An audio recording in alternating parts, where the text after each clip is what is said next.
My ex-husband called me at 1 a.m., something he hadn't done in years. Marta, don't go home. Go to a hotel. Now. I started to argue, but he cut me off, his voice firm. Just trust me. 5 minutes later, police cars were speeding past me, heading in the direction of my house. I'm glad to have you here. Follow my story until the end and comment the city you're watching from, so I can see how far my story has reached. The shrill ring of my phone at 1 a.m. cut through the silence like a blade. I fumbled for it in the darkness, my heart already racing. Nobody calls at this hour unless something terrible has happened. Hello? My voice came out hoarse, thick with sleep. Marta, don't go home. I sat up straight in bed, suddenly wide awake. It was Damian. My ex-husband hadn't called me in 3 months, not since we finalized the paperwork on selling our shared vacation cabin in Lake Tahoe. What? Damian, what are you talking about? Listen to me carefully. His voice was steady but urgent in a way I'd never heard before. Don't go home tonight. Go to a hotel. Now. I rubbed my eyes, trying to make sense of this. It's 1 a.m. I am home. I'm in bed. No, you're not. You're at Sarah's, remember? You told me last week you were staying over to help her with her mother's estate. He was right. I was at my sister Sarah's house, had been here for 3 days helping her sort through Mom's belongings. But how did he know I was planning to drive back tonight? I hadn't told anyone. How did you… Marta, please. Just trust me on this. Go to a hotel. The Marriott on 5th Street. Check in under your maiden name. Don't go to your house tonight. The urgency in his voice sent chills down my spine. Damian had always been calm, measured. Even during our worst fights, even when we were signing the divorce papers after 25 years of marriage, he never sounded like this. You're scaring me. What's going on? I can't explain right now. Just please do what I'm asking. I'll meet you at the hotel in the morning and explain everything. I threw off the covers and walked to Sarah's guest room window. The street was empty, bathed in orange streetlight. Everything looked normal, peaceful even. This is insane, Damian. It's the middle of the night. Why can't you just tell me? Because there isn't time. His voice cracked slightly. Marta, in 25 years, have I ever asked you to do something without explaining why? I pressed my forehead against the cool glass. He was right. Damian had always been the type to explain everything in exhausting detail. It was one of the things that drove me crazy about him. The man couldn't buy a carton of milk without researching the best price per ounce. No, I whispered. Then trust me now. Please. Something in his tone, a vulnerability I hadn't heard since the day he moved out, made my decision for me. Okay, I'll go to the hotel. Thank you. The relief in his voice was palpable. And Marta, don't call anyone. Don't tell Sarah where you're going, just go. The line went dead. I stood there for a long moment, staring at my phone. 3 years ago, when Damian asked for the divorce, he said we'd grown apart, that we wanted different things. Irreconcilable differences, the papers said. We'd been civil, even friendly during the proceedings. We split everything fairly, kept the same accountant, still exchanged Christmas cards. But this felt like something else entirely. I dressed quickly in the dark, grabbed my purse and overnight bag, and crept downstairs. Sarah was a heavy sleeper, and I didn't want to wake her with questions I couldn't answer. I left a note on the kitchen counter. Had to leave early. Emergency at work. We'll call tomorrow. The drive to the Marriott took 15 minutes. The night clerk, a young man with tired eyes, barely looked up when I requested a room under my maiden name, Patricia Wilson. I hadn't used that name in 28 years. How many nights, ma'am? Just one, I hoped. The elevator ride to the 4th floor felt like an eternity. Room 412 was at the end of a long hallway that smelled like industrial carpet cleaner and someone's leftover Chinese takeout. I sat on the edge of the bed, still fully dressed, and stared at my phone.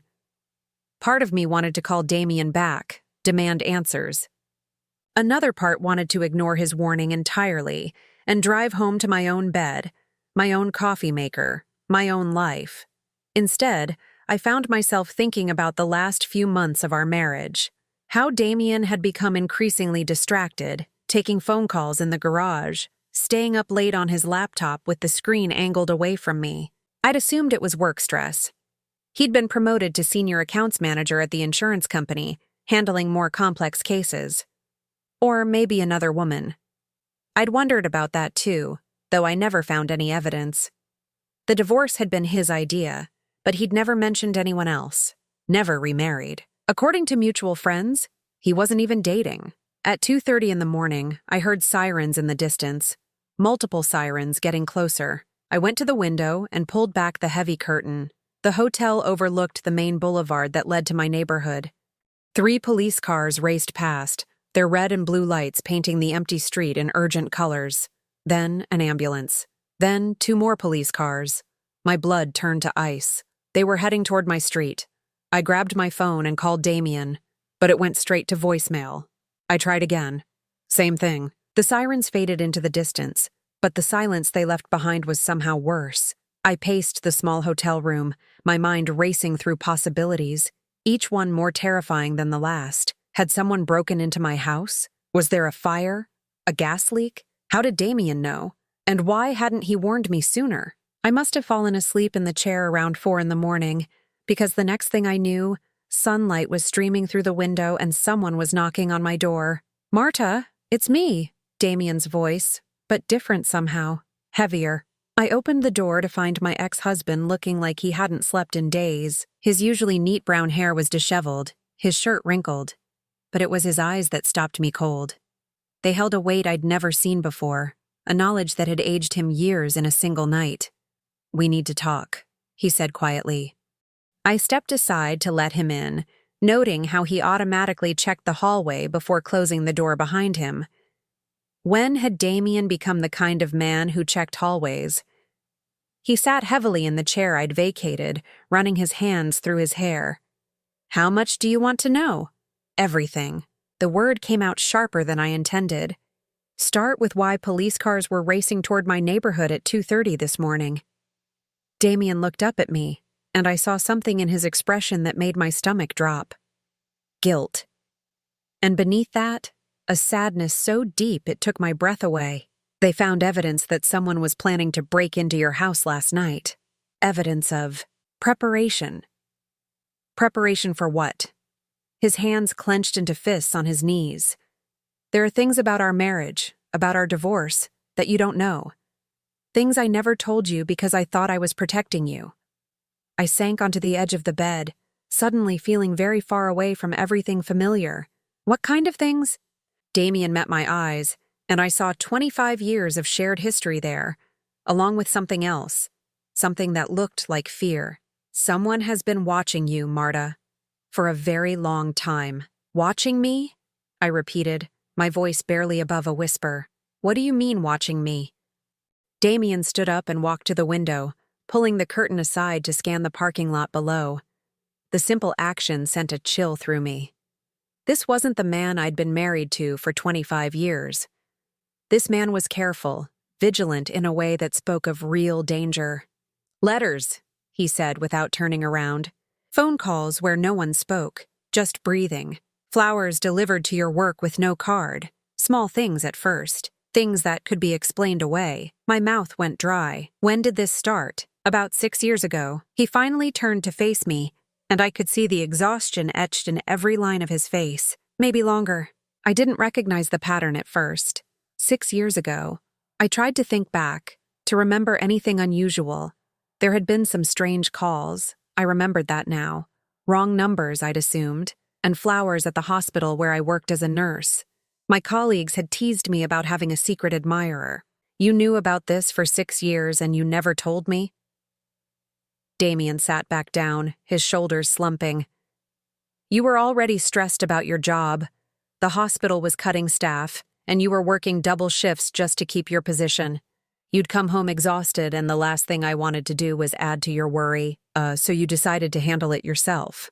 I decided to figure out what was going on first. I thought maybe it was just some harmless person with a crush.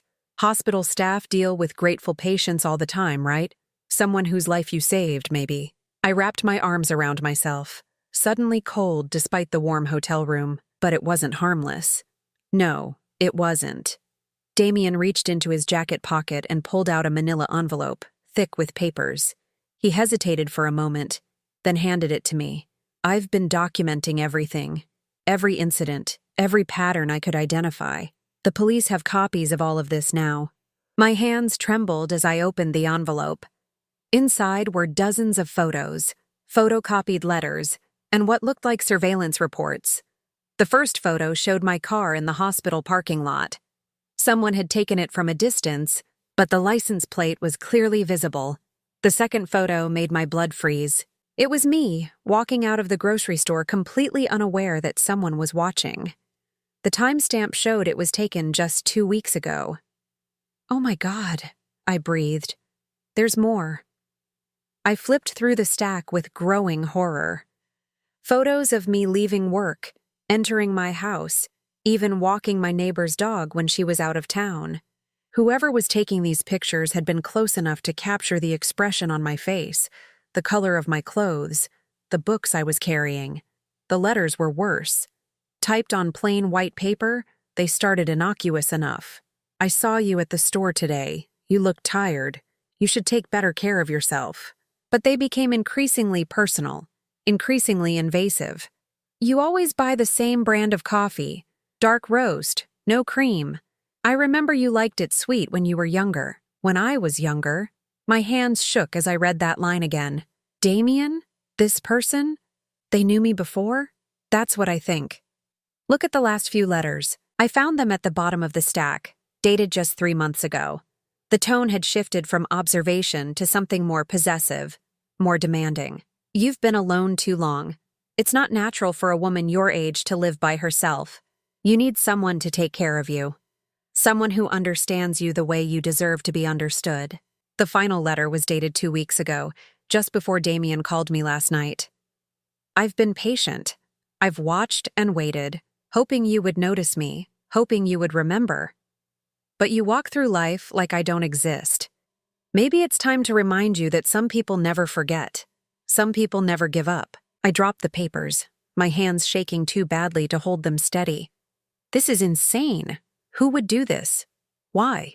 Damian gathered the scattered documents, carefully placing them back in order. I've been working with the police for the past 3 months. Detective Rodriguez in the stalking and harassment unit. Last night, they finally got a break. What kind of break? Your neighbor, Mrs. Chen, called 911 around midnight. She saw someone in your backyard, trying the sliding door to your patio. When the police arrived, the person was gone, but they found tools, lockpicks, a glass cutter, rope. The room seemed to tilt around me.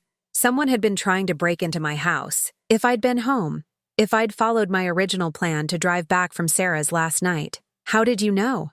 I asked. How did you know to call me? Damian was quiet for a long moment, staring at his hands. I've been monitoring the police scanner for months now. Every night, I listen to make sure there are no calls about incidents at your address. You've been listening to a police scanner every night? I couldn't sleep anyway. His voice was barely audible. Not knowing someone was out there, watching you, planning something.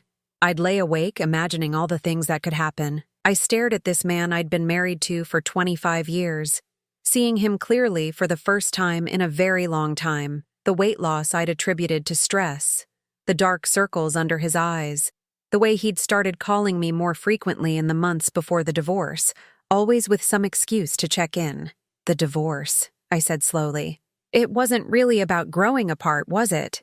Damian's face crumpled, and for a moment he looked like he might cry. I thought, if we weren't married anymore, if I wasn't living in the house, maybe whoever was doing this would lose interest.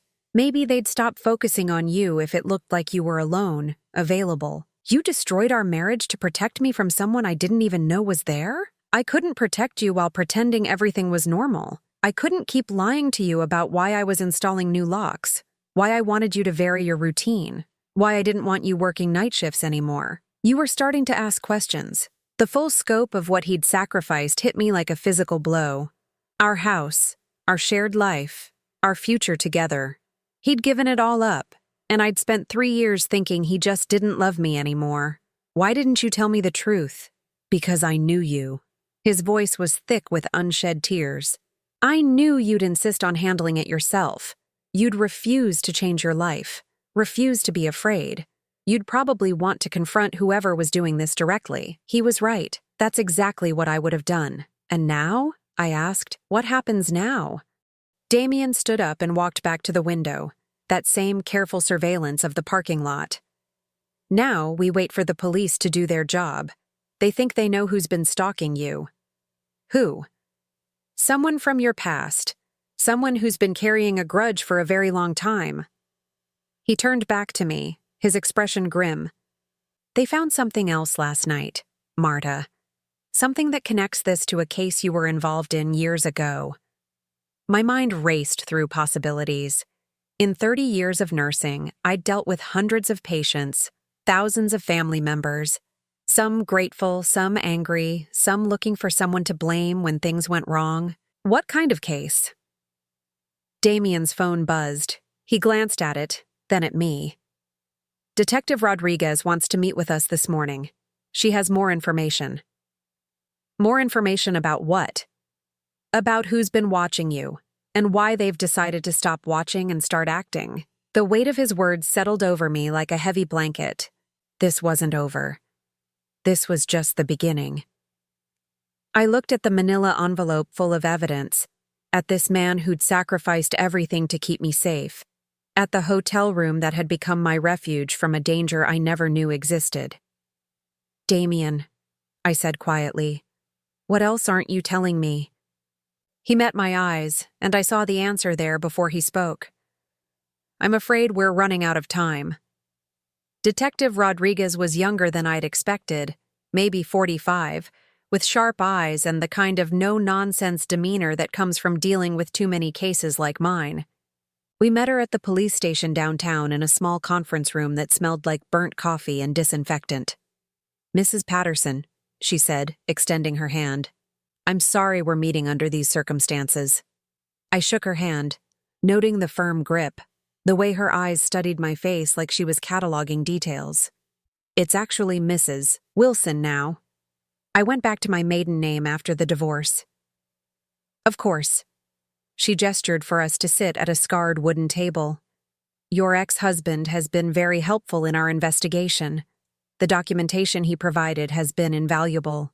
Damian sat beside me, close enough that I could feel the tension radiating from his body. Have you made an arrest? We're getting there. Detective Rodriguez opened a thick file folder. But first, I need to ask Mrs. Wilson some questions about her time at St. Mary's Hospital, specifically about a patient named Marcus Holloway. The name hit me like a slap. I hadn't thought about Marcus Holloway in 15 years, but hearing it now brought back a flood of memories I'd tried very hard to forget. You remember him, Detective Rodriguez observed. Yes, my voice came out smaller than I intended, but that was a long time ago.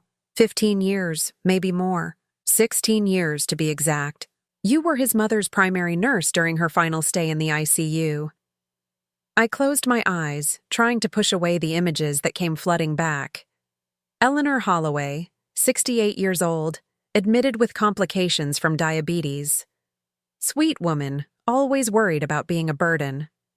And her son Marcus, who visited every day, who questioned every decision, who seemed to think that if he just argued loud enough, he could will his mother back to health. She died, I said quietly. Mrs. Holloway died on my shift. Tell me about that night. I looked at Damian, who nodded encouragingly. It was a Wednesday night in October. Mrs. Holloway had been stable for 3 days, but her blood sugar spiked around 10 p.m. Dr. Morrison ordered an insulin adjustment, but she went into hypoglycemic shock before we could stabilize her. The memory was as clear as if it had happened yesterday. The alarms going off, the crash team rushing in, Eleanor Holloway's son screaming at everyone to do something, to save her, to not let her die. Marcus blamed you, Detective Rodriguez said. It wasn't a question. He blamed everyone. The doctors, the nurses, the hospital administration. He said we'd killed her through negligence. But he focused on you specifically. I nodded reluctantly. I was the one who administered the insulin. Even though it was doctor's orders, even though I followed protocol exactly, Marcus insisted it was my fault. He said I gave her too much, too fast. Did he threaten you then? Not exactly threatened. He was grieving, angry. People say things when they're in that kind of pain. I paused, remembering the wild look in his eyes, the way he'd grabbed my arm outside the hospital that night. He did say something about how I'd taken away the only person who ever loved him, that someday I'd know what that felt like. Detective Rodriguez made a note in her file. Did you have any contact with him after that? No. The hospital security escorted him out after the funeral arrangements were made. I never saw him again. But he saw you. A chill ran down my spine. What do you mean? Detective Rodriguez pulled out a photograph and slid it across the table. It showed a man in his 50s, thin and balding, with the kind of pale complexion that came from spending too much time indoors. His eyes were what I noticed most. Intense, focused, with an unsettling quality that made me want to look away. Is this Marcus Holloway? I asked. Taken 2 weeks ago outside your workplace.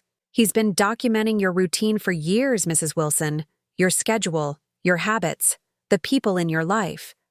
I stared at the photo, trying to reconcile this older man with the grief-stricken son I remembered. He looked smaller now, but there was something in his posture, in the way he held himself, that spoke of barely contained rage. He's been watching me for 16 years? On and off. We found evidence that he's moved several times, always managing to end up within a 50-mile radius of wherever you were living. When you moved from Sacramento to your current address 5 years ago, he moved too. Damian leaned forward. You said you found tools at Marta's house last night. Was he planning to hurt her? Detective Rodriguez's expression darkened. We found more than tools, Mr. Patterson. We found detailed floor plans of your house, Mrs. Wilson, schedules of your daily routine, photos of you sleeping, taken through your bedroom window. My stomach lurched. He was in my yard before last night, many times. We found evidence of repeated trespassing going back months, footprints in your flower beds, scratches on your window screens where he'd been trying to see inside. The room felt like it was spinning. All those nights I'd slept peacefully in my own bed, never knowing someone was watching through my window. All those mornings I'd gotten dressed, showered, lived my life, while a stranger documented my every move. There's more, Detective Rodriguez continued. We found a storage unit rented under an alias. Inside were hundreds of photos of you, detailed journals documenting your activities, and what appears to be a shrine. A shrine? Photos of you arranged around a hospital photo of his mother. Candles, flowers, personal items he'd somehow acquired over the years. I felt bile rise in my throat. What kind of personal items? A coffee cup from the hospital cafeteria with your lipstick on it. A pen you'd dropped in the parking lot. A scarf you donated to the hospital charity drive 3 years ago. Each item she mentioned felt like a violation. This man had been collecting pieces of my life, building some twisted memorial to his obsession. But why now?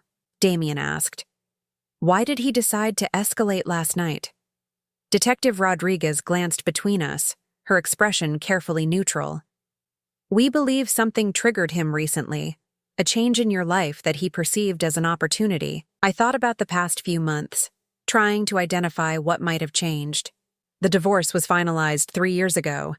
I haven't started dating anyone. I still work at the same hospital, live in the same house. Actually, Detective Rodriguez said carefully, we think it might be connected to your ex-husband's recent behavior. Damian stiffened beside me. What do you mean? Mr. Patterson, you've been monitoring Mrs. Wilson's house, haven't you? Driving by at odd hours, parking across the street to watch for unusual activity? My head snapped toward Damian. You've been watching my house? His face flushed red. Not watching, checking, making sure everything looked normal. How often?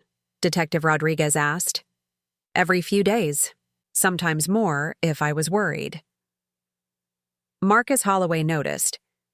We found entries in his journal expressing anger about a rival who was interfering with his surveillance. He became convinced that someone else was competing for your attention. The full implications hit me like a freight train. He thought Damian was trying to get back together with me. More than that, he thought your ex-husband was the reason you weren't responding to his attempts to communicate. The flowers, the letters, even some gifts that apparently never reached you. What gifts? We're still investigating, but we believe he left items on your doorstep that were removed before you could find them, probably by well-meaning neighbors or delivery personnel. I turned to Damian, seeing him in an entirely new light. You weren't just monitoring police scanners. You were actually watching my house. I couldn't help it.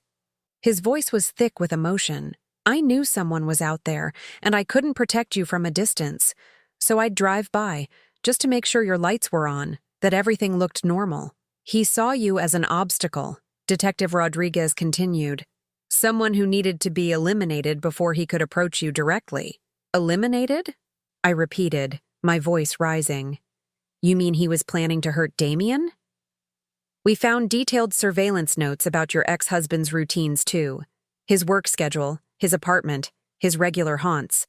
But the immediate threat was to you, Mrs. Wilson. We believe he was planning to break in last night while you were sleeping. The conference room fell silent except for the hum of fluorescent lights overhead. I tried to process everything I'd learned, but it felt like trying to hold water in my hands. Every time I thought I understood the scope of what had been happening, it got bigger, more terrifying. Where is he now? I asked. We're actively searching for him. He hasn't been to his apartment in 3 days, and his car was found abandoned near the interstate. But Mrs. Wilson, I need you to understand something important. I met her serious gaze. This man has been planning this for years. He's organized, patient, and completely obsessed with you. Just because we interrupted his plan last night doesn't mean he's given up. What are you saying? I'm saying you're still in danger. Until we have Marcus Holloway in custody, you can't go back to your normal life. I felt Damian's hand cover mine on the table, warm and steady. How long are we talking about? Days, hopefully. Weeks at most. But you'll need to stay somewhere safe, somewhere he can't find you. I looked around the sterile conference room, at the files full of evidence of my stalker's obsession, at Damian's worried face, and realized that my life as I knew it was over. There's something else, Detective Rodriguez said, hesitating. Something we haven't told you yet. My heart sank. What now? We found evidence that Marcus Holloway isn't working alone. Not working alone? My voice came out as barely a whisper.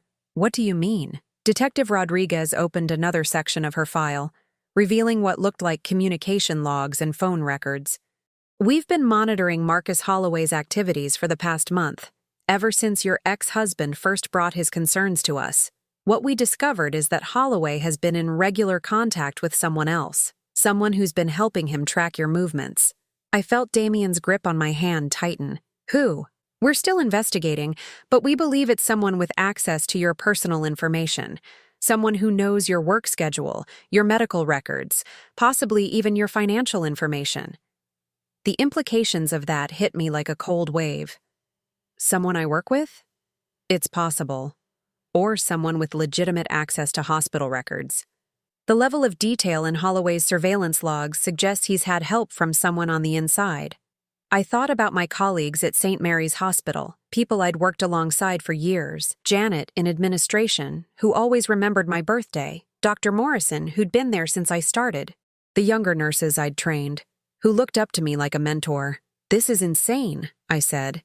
These are people I trust, people I've worked with for decades. I know this is difficult, Detective Rodriguez said gently, but we need to consider all possibilities. Holloway couldn't have maintained this level of surveillance on his own. Someone has been feeding him information. Damian leaned forward.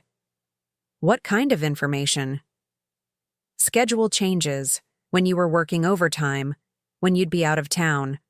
Last month, when you took those 3 days off to help your sister, Holloway knew about it in advance. He was positioned outside your sister's house within hours of your arrival. My blood turned to ice. He was watching Sarah's house? We found photos. You gardening in her backyard, carrying boxes to your car, even sleeping in the guest room. He had a clear view through the window. I thought about those peaceful days at Sarah's, sorting through our mother's belongings, feeling safe and surrounded by family memories. The whole time, Marcus Holloway had been watching, documenting, planning. There's more, Detective Rodriguez continued. We found evidence that he's been inside your house before. Inside? Damian's voice was sharp with alarm. At least twice that we can confirm. We found his fingerprints on items that had been moved slightly from their original positions. Nothing missing, nothing obviously disturbed. But he'd been there. I felt violently ill. When? Once about 6 months ago when you were working a double shift at the hospital. The second time was 3 weeks ago when you were at that nursing conference in San Francisco. The conference. I'd been looking forward to it for months. 3 days of workshops and networking with colleagues from across the state. I'd stayed at a nice hotel, attended lectures, even had dinner with old friends from nursing school. How do you know? Security footage from your neighbor's doorbell camera. We can see him entering through your back door around 2 a.m. and leaving approximately 3 hours later. 3 hours? I couldn't comprehend what someone could do in my house for 3 hours. What was he doing in there? Detective Rodriguez exchanged a look with her partner, who'd been silent throughout our conversation. This is where it gets particularly disturbing, Mrs. Wilson. We believe he was staging. Staging what? Creating scenarios. We found evidence that he moved through your house methodically, spending time in each room. He photographed your belongings, your personal items, even your clothing. I felt like I might vomit. The thought of this stranger touching my things, going through my private spaces, made my skin crawl. But that's not the worst part, Detective Rodriguez continued. We found evidence that he was practicing. Practicing what? Based on the positioning of certain items, the way furniture was slightly rearranged and then put back, we believe he was rehearsing an abduction scenario. The word hung in the air like a death sentence. Abduction. He was planning to kidnap me? We found detailed floor plans of your house with notations about sight lines, escape routes, and what appeared to be timing calculations. He'd mapped out the most efficient way to move an unconscious person from your bedroom to the back door. I couldn't breathe.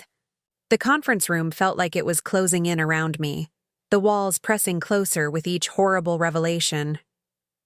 Mrs. Wilson, Detective Rodriguez said gently, I need you to focus.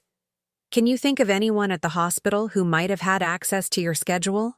Someone who's shown unusual interest in your personal life? I forced myself to think past the horror of what I'd just learned. There's a new administrator, Tom Bradley. He started about 8 months ago, handles scheduling for the nursing staff. He's always been friendly, asks a lot of questions about how I like working there, whether I'm happy with my shifts. Anyone else? Dr. Sarah Kim in psychiatry. She's consulted on a few of my patients over the years. Always very thorough, asks detailed questions about my observations.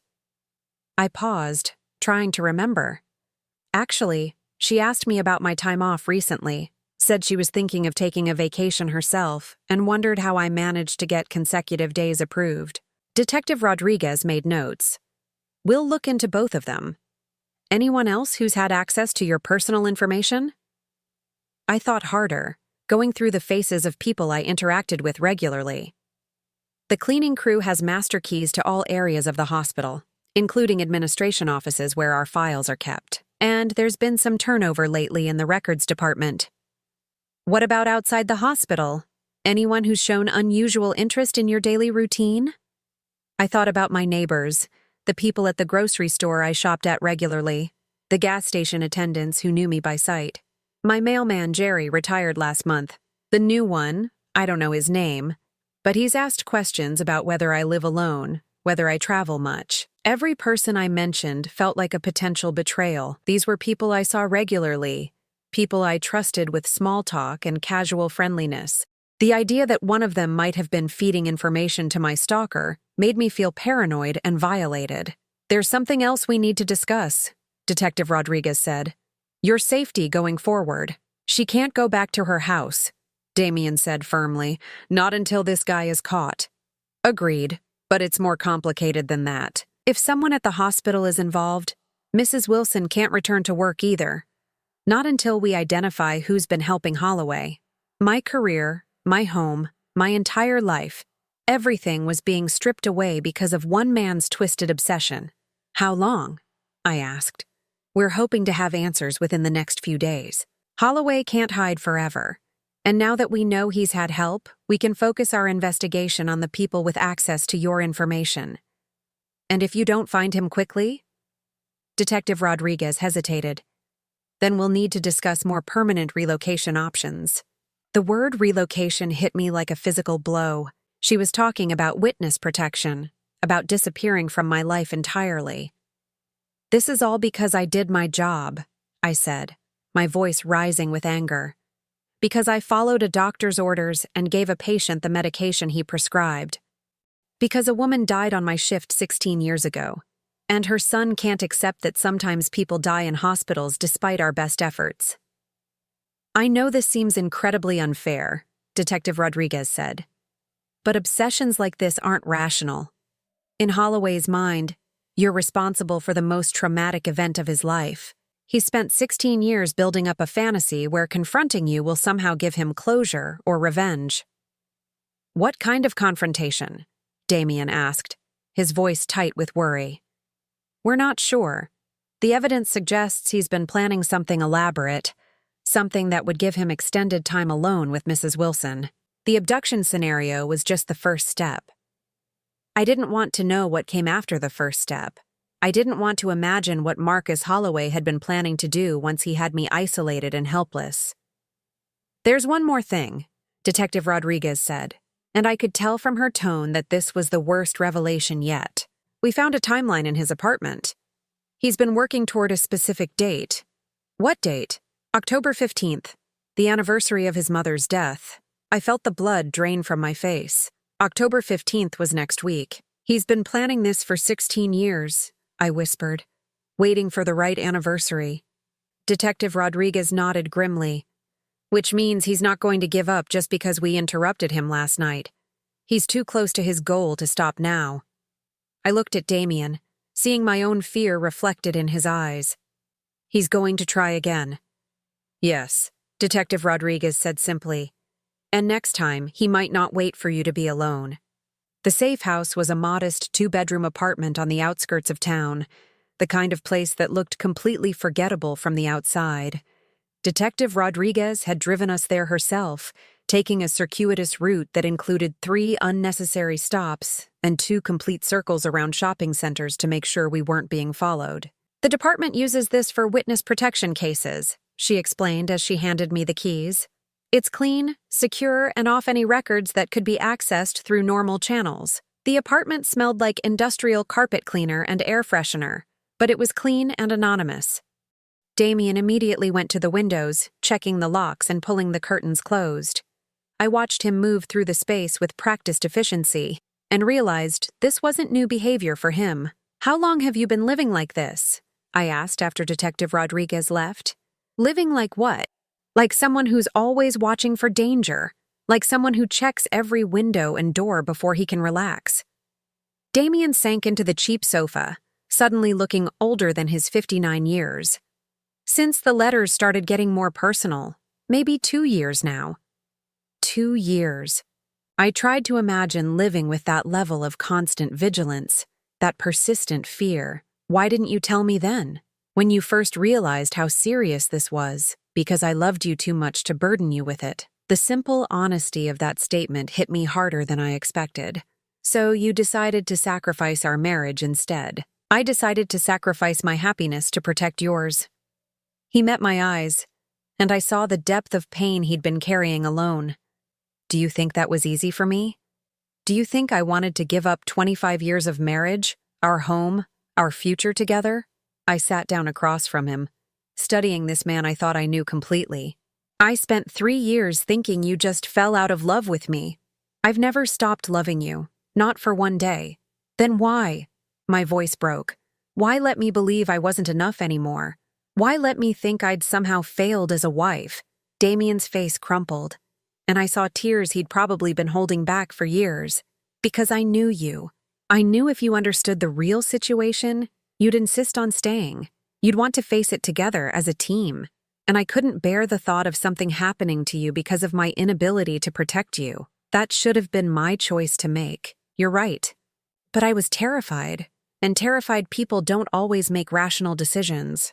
I thought about all the nights I'd lain awake in my empty house, wondering what I'd done wrong, how I'd lost the love of the man I'd planned to grow old with, the birthday dinners I'd eaten alone, the holidays spent with my sister instead of my husband, the creeping loneliness that had become my constant companion. You broke my heart, I said quietly. I know. I broke mine too. We sat in silence for a while, the weight of 3 years of misunderstanding settling between us. Outside, I could hear traffic and distant voices, the sounds of a world continuing normally while mine had been turned completely upside down. The night you called me, I said finally. How did you know Marcus was going to make his move? Damian pulled out his phone and showed me an app I didn't recognize. Police scanner. But also this. I've been monitoring social media, online forums, anywhere someone might post about planning something. 3 days ago, I found a post on a grief support forum that mentioned the anniversary of a mother's death and finally getting justice. You think that was Marcus? The timing was too coincidental. The post talked about how someone who caused unnecessary suffering needed to understand what loss really meant. It was taken down within hours, but I'd already screenshot it. He showed me the image on his phone. The post was rambling, barely coherent, but certain phrases jumped out at me. She needs to pay. 16 years of planning. October 15th will be different this year. You connected that to me based on this? I connected it to the anniversary of Eleanor Holloway's death, and to the pattern of escalation I'd been tracking in the surveillance of your house. Someone had been getting bolder, staying longer, taking more risks.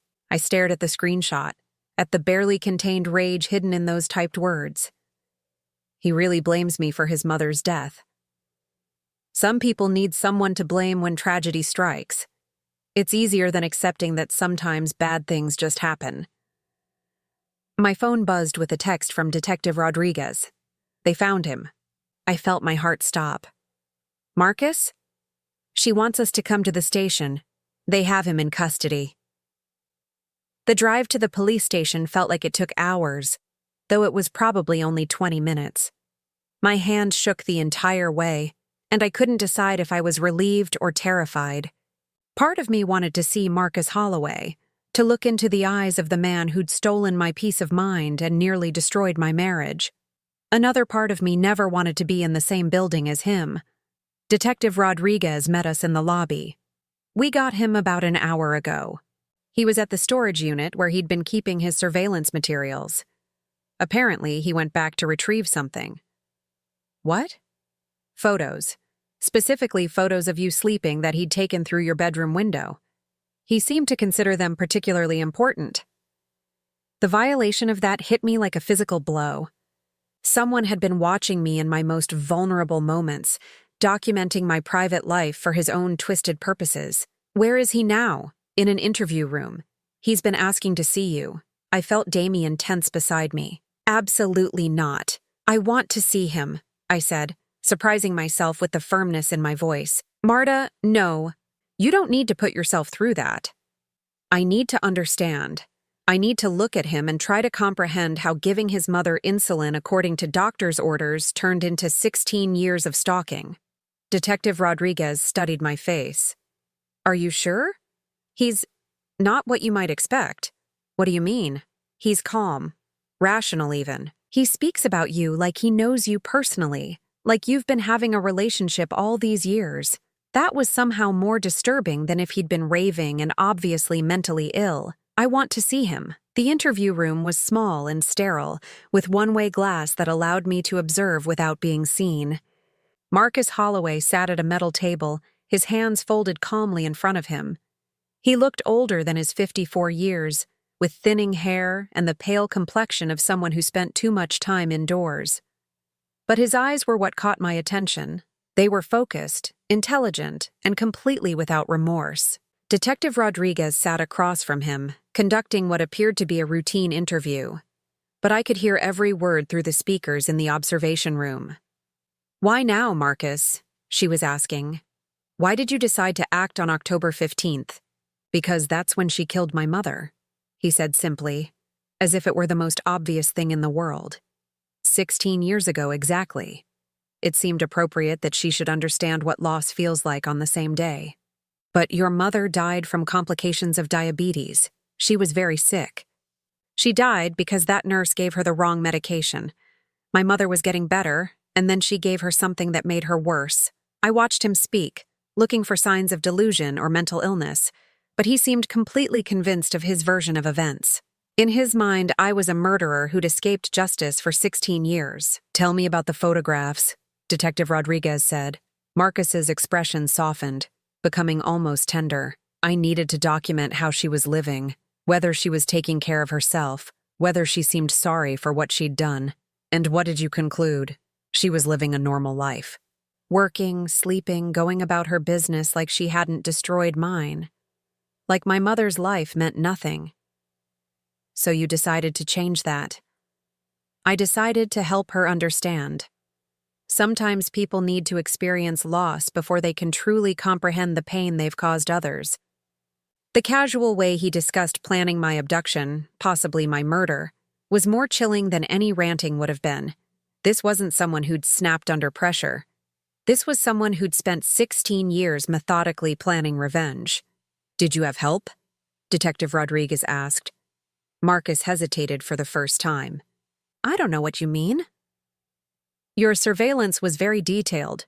You knew about schedule changes, personal appointments, even when Mrs. Wilson would be out of town. That suggests you had access to information most people wouldn't have. I'm very observant. Where did you get her work schedule, Marcus? Another pause. People talk. You'd be surprised what you can learn just by listening. Detective Rodriguez leaned forward. Who were you listening to? Marcus looked directly at the one-way mirror, almost as if he could see me watching. Some people understand justice. Some people believe that when someone causes unnecessary suffering, there should be consequences. Give me a name, Marcus. I think I'd like to speak to a lawyer now. The interview ended abruptly, leaving more questions than answers. I stood in the observation room, staring at this man who'd been the shadow over my life for 16 years, and felt an odd sense of deflation.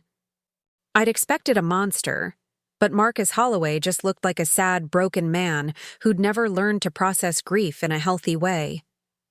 He's not going to give up his accomplice, Detective Rodriguez said, joining us in the observation room. So we still don't know who at the hospital was helping him? We're working on it. Now that we have Marcus in custody, we can trace his communications, track his movements. If someone was feeding him information, we'll find them. I looked at Damian, who'd been unusually quiet during the interview. What are you thinking? I'm thinking about the 3 years we lost because I was too afraid to trust you with the truth. We can't change that now. No, but we can decide what happens next. He took my hand, his grip warm and steady. Marta, I know I have no right to ask this after what I put you through, but when this is over, when Marcus is in prison and whoever helped him is caught, would you consider giving us another chance? I looked at this man who'd sacrificed everything to protect me, who'd lived with fear and loneliness because he couldn't bear the thought of anything happening to me. The anger I'd carried for 3 years was still there, but it was mixed now with understanding, with recognition of the impossible choice he'd faced. I don't know, I said honestly. We've both changed.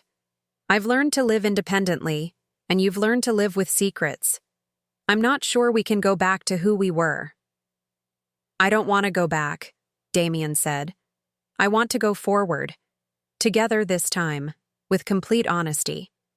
Before I could answer, Detective Rodriguez's radio crackled to life.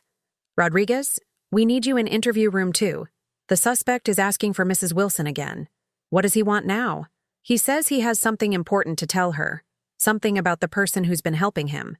6 months later, I stood in the kitchen of our new house, watching Damian hang curtains in the living room. Not my house or his house, but ours.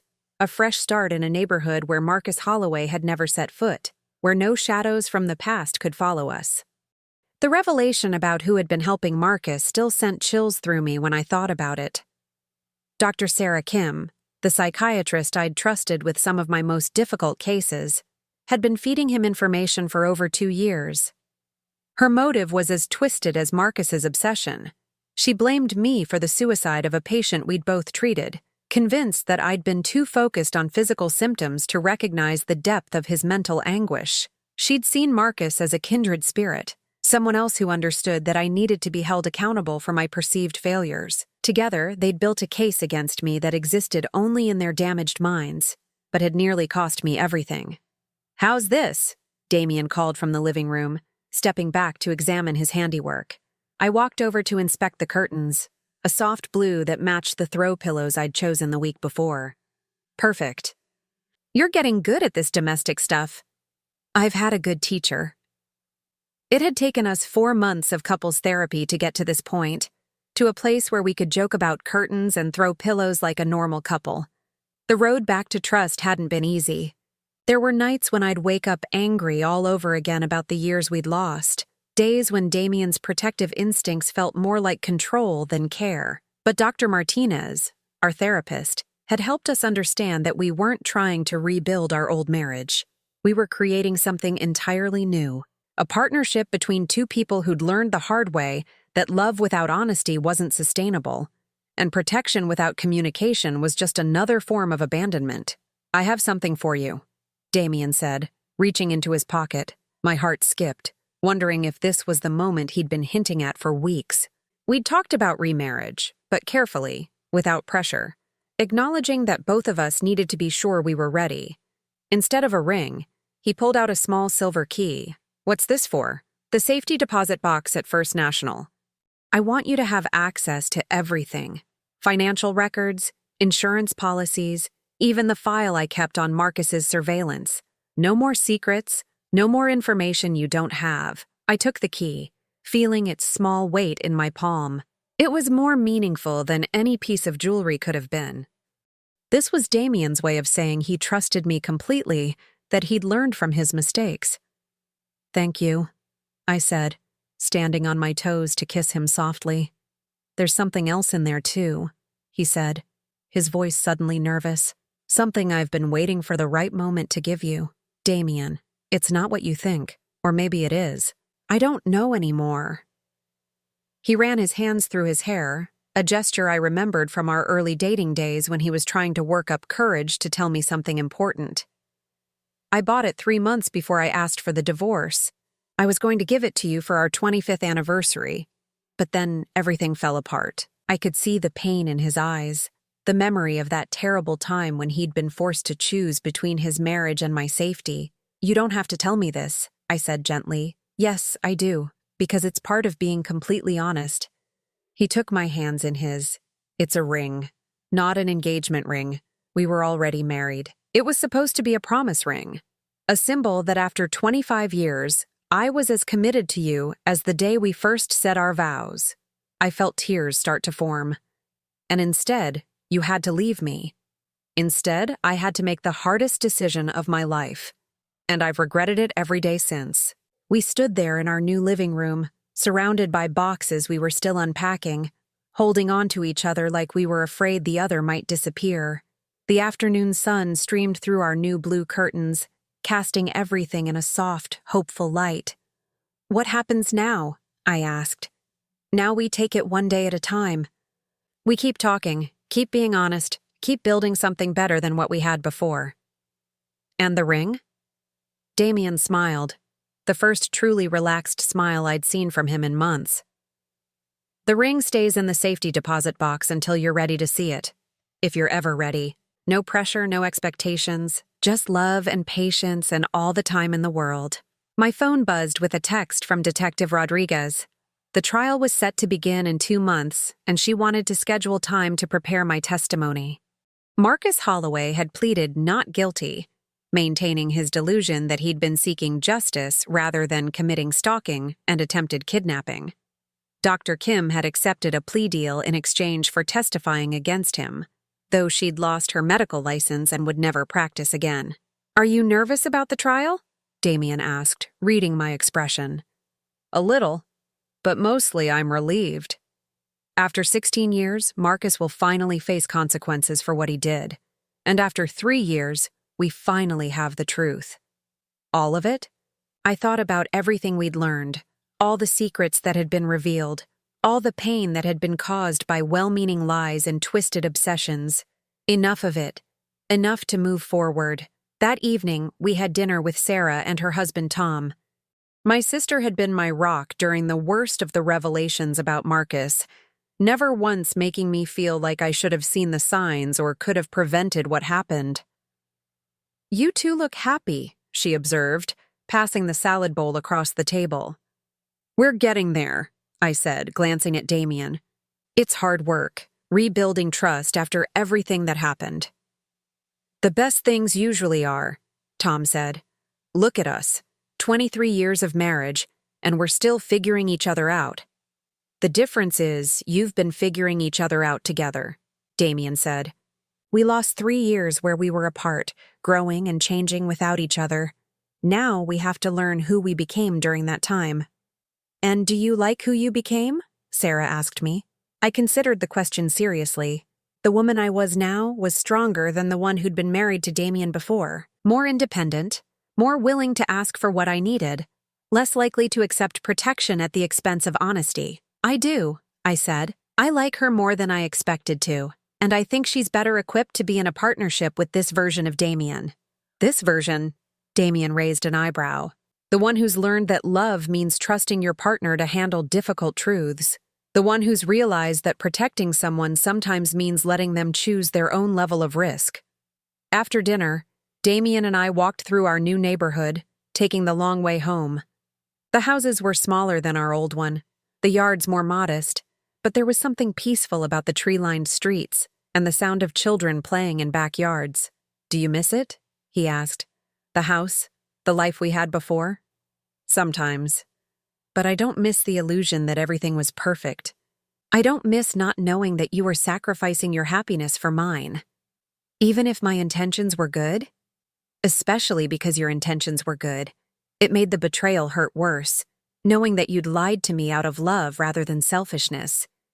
We stopped in front of our house, looking up at the warm light spilling from the windows we'd left on. It looked like home already, more than my old house ever had after the divorce. "Marta," Damian said, his voice serious, "I need you to know something. If we do this, if we rebuild our marriage, I will never make a unilateral decision about our safety again. Whatever we face together. Even if you think you're protecting me? Especially then. Because the last 3 years taught me that protecting you from the truth just protects you from being able to make informed choices, and you deserve better than that." I looked at this man who'd learned to value my autonomy as much as my safety, who'd been willing to lose everything rather than see me hurt, who was now committed to never making that choice again. "I love you," I said simply. "Not the man you were, not the marriage we had, but who we are now and what we're building together. I love you too, all of you, your strength, your independence, your refusal to be protected from your own life." As we walked up the front steps of our new house, I thought about the safety deposit box key in my purse, about the ring waiting there whenever I was ready for it, about the trial that would finally close the chapter on Marcus Holloway's obsession. But mostly, I thought about tomorrow, about waking up in a house where honesty lived alongside love, where protection and partnership could coexist, where two people who'd learned hard lessons about trust were committed to doing better. Inside, Damian locked the door behind us, not out of fear, but out of habit. The kind of normal, everyday security that couples take for granted when they're not living under the shadow of a stalker's obsession. "What are you thinking about?" he asked, noticing my smile. "Just this. Us. The fact that we can lock our door and not think about anything more threatening than whether we remembered to set the coffee maker for morning. Simple pleasures. The best kind." We turned off the lights and headed upstairs together, two people who'd found their way back to each other through truth instead of protection, through honesty instead of good intentions gone wrong. In the morning, there would be more boxes to unpack, more rooms to arrange, more of the mundane work of building a life together. But tonight, there was just the quiet satisfaction of knowing that whatever came next, we'd face it with open eyes and joined hands. The shadows were finally gone. Now I'm curious about you who listened to my story. What would you do if you were in my place? Have you ever been through something similar? Comment below. And meanwhile, I'm leaving on the final screen 2 other stories that are channel favorites, and they will definitely surprise you. Thank you for watching until here.